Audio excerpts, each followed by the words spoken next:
Giving feedback. It'd be easy if all we had to do was compliment each other. Dude, you're rocking it, bro.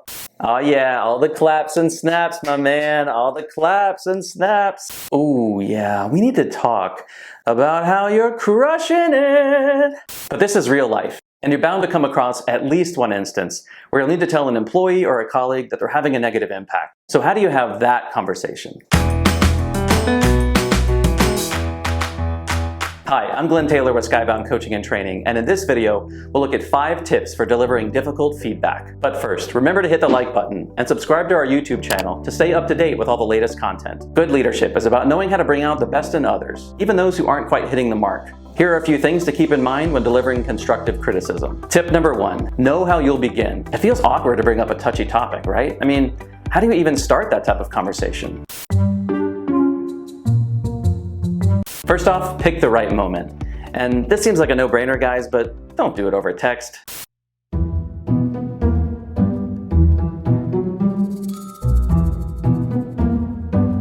Make sure to talk it out verbally, either in person or over the phone. As for what to say to start, try some simple and casual phrases like, "Dear sir or madam, I firmly request that we discuss the incident that occurred a fortnight ago at noon.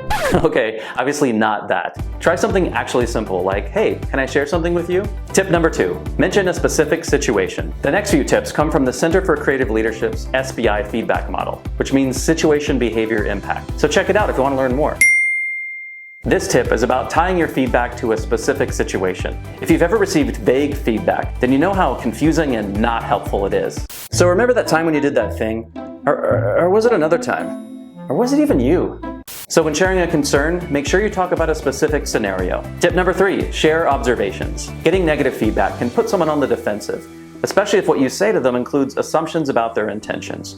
So don't jump to conclusions. Instead, when you're stating the feedback, share an observation rather than an accusation. For instance, instead of saying, "You're just trying to be resistant," say, "I noticed you haven't replied to my emails." Tip number 4, communicate the impact of their actions. After sharing your observations, communicate how you and your team have been impacted. For example, saying, "When we don't get a response, it creates confusion on how to move forward." Tip number 5, ask a question to get clarity. Finally, once you've shared your observations and their impact, it's time to get the other person's perspective and clarify their intentions.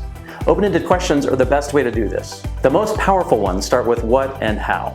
So a couple examples might be, what's your perspective, or how do you see it? Okay, that's it for now. Let me know your thoughts in the comments below, and I'll see you in the next video.